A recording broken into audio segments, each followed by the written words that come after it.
Ang gagawin ko naman ngayon ay magdadiagnose ako ng mga ilaw.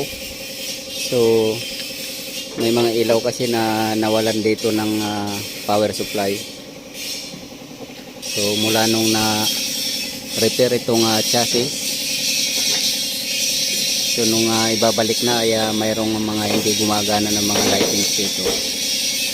So yung naapektuhan dito ay signal light,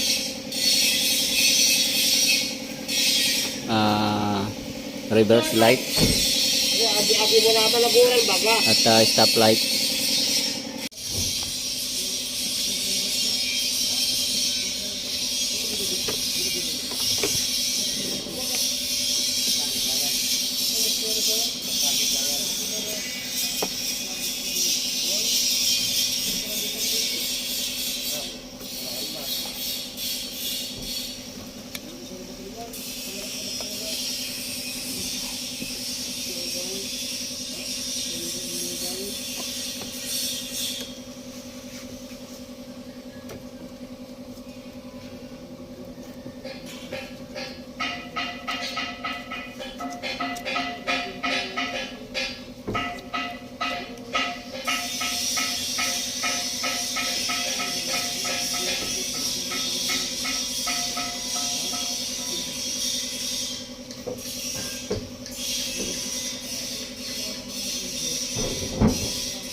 So dapat walang maluwag dito ng mga fuse. Dapat may higpit to para hindi maglo-loss connection. Kasi mayroon akong iti-trace doon sa baba bago ako magti-trace doon. Siguraduhin ko muna dito na walang magiging problema.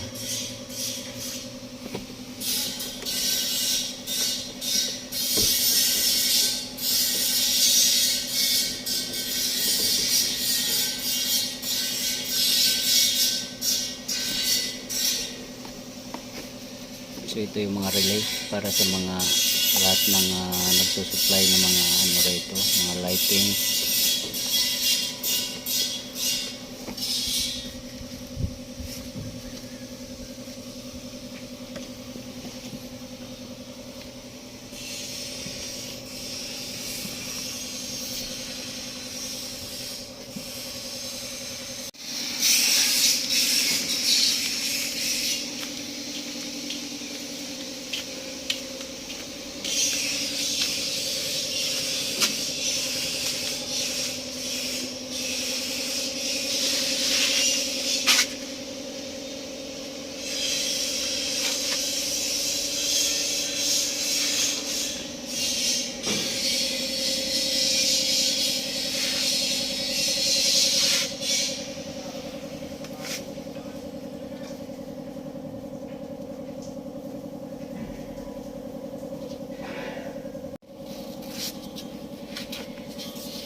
So ito yung stoplight switch, pressure type siya.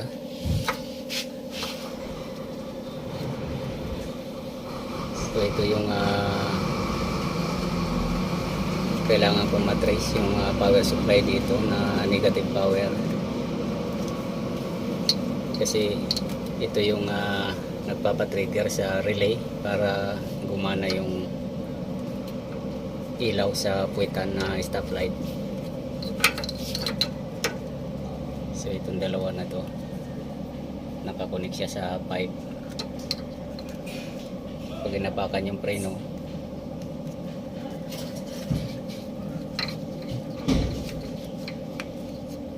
so ang suspected ko lang naman dito ay yung negative power ay maaaring nawalan siya or hindi siya naibalik.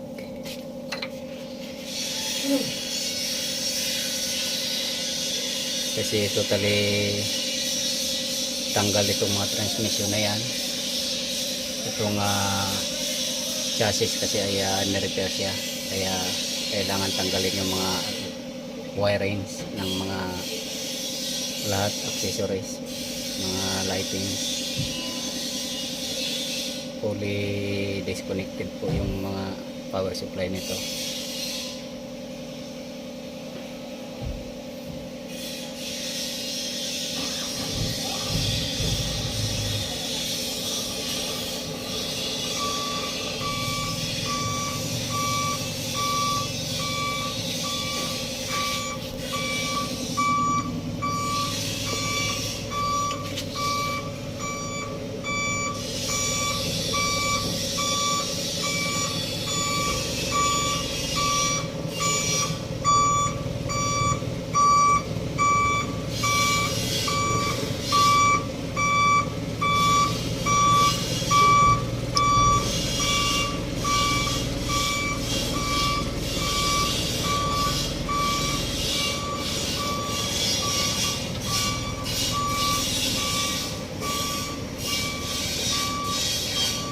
Kailangan kong mag-supply ng negative power dito kung negative power ba yung nawawala.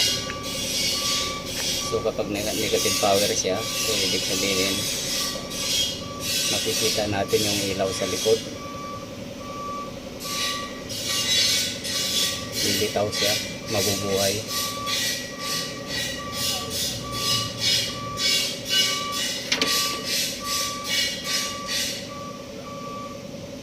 So susuplayan natin to.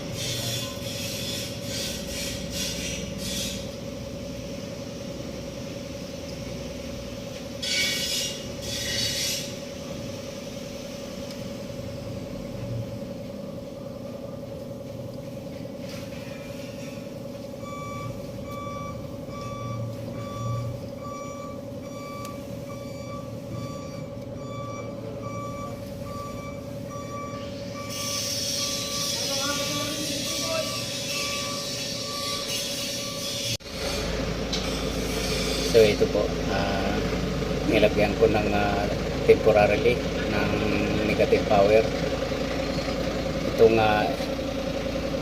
input wire ng switch. So ito yung input, ito yung output. So itong output na to, ito yung papuntang relay. So itong negative power na to tatawid dito sa kabila kapag inapakan yung preno. So yan yung magsusupply dun sa relay para bibigyan ng power supply yung mga bombilya doon sa likod. Pero dadaan muna ng ng relay, stoplight relay para mag-activate yung relay na yon. So yung stoplight na yon, relay ay mag-activate at pupunta yung output ng mga bombilya. At ito naman yung mga switch nya. Ayan, kung nakikita nyo ay nakakunik siya sa pipe. So kailangan nyo ng pressure. Pag inapakan yung preno, so magkakaroon ng pressure. So itong normally open na contact sa loob, magko-close siya, magdidikit. Hindi sabihin magko-close, magdidikit siya. So normally open yan kasi hindi pa naman inaapakan yung preno. So since nagda-direct connection tayo, dahil wala namang mag-aapak doon sa taas at hindi naman umaandar yung makina, so ganito yung ginawa ko. Bari direct connection para matrace natin kung iilaw yung bombilya doon sa likod. So titingnan natin para malaman natin. So kung iilaw yung bombilya, ibig sabihin yung negative power ay hindi na ibalik. So kailangan matrace yung negative power na yun para masupplyan itong wire na to, itong dalawa na to. So dalawang switch kasi to. So yung isa front side,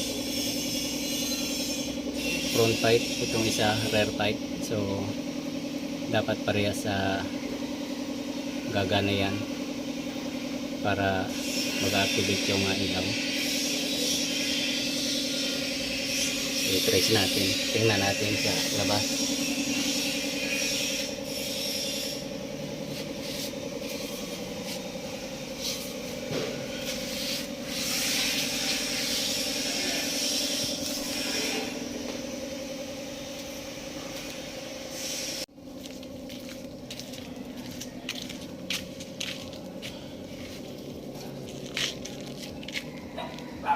So wala.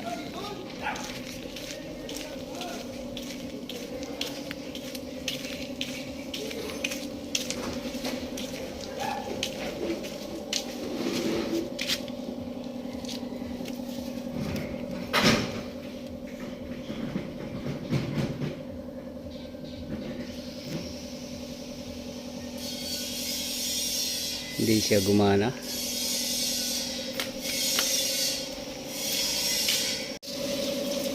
So binago ko yung connection dahil mukhang mali yung pinapan ko.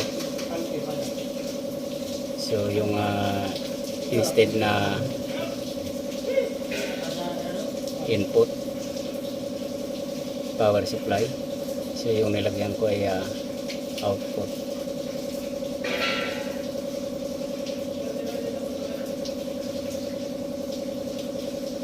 Hindi, itong output dapat susuplayan kasi nga pagaganahin natin yung ilaw. Ngayon kapag gumana yon, so ang paglagay ng negative power ay dito. Yan. So pag naglagay dito, once na inapakan yung preno, itong negative power na yan ay tatawid dito. So ngayon ay walang apak ng preno. So dapat dito talaga ang lagay para makikita natin yung ilaw na nag-activate doon sa labas sa puwitan. So titingnan natin ngayon. Dapat iilaw yan.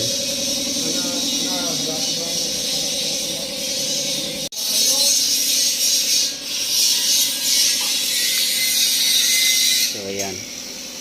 Inilaw na.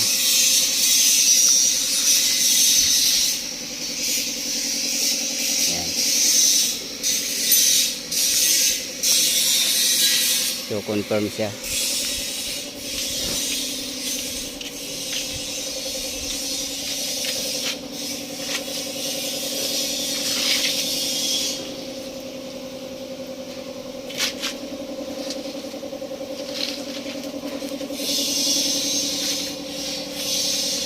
So okay na po yung stoplight. So nawalan siya ng negative power. Confirm na nawalan siya ng negative power kasi nung nilagyan natin to ay gumana na siya. So pero yung pagkakabit ng connection dito ay dito dapat sa kabila. Ayan. Kasi kapag inapakan yung preno, saka lang tatawid dito. Ngayon kung dito natin lalagyan, kahit hindi inapakan yung preno, lagi nakailaw yun. So mali po yun. So dito po natin ililipat.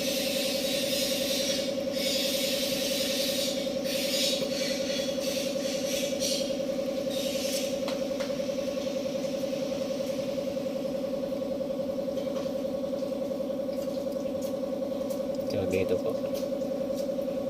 Yan. So hindi ko na po ipapakita to dahil haba na po nang haba yung video natin. So at least na trace ko na po kung saan ko po tatapan at kung anong power po ang ilalagay dito. So negative power po. At hanggang dito na lang po muna ang video kong ito. Please like, subscribe na lang po and hit notification bell para sa susunod na mga video. God bless us all po.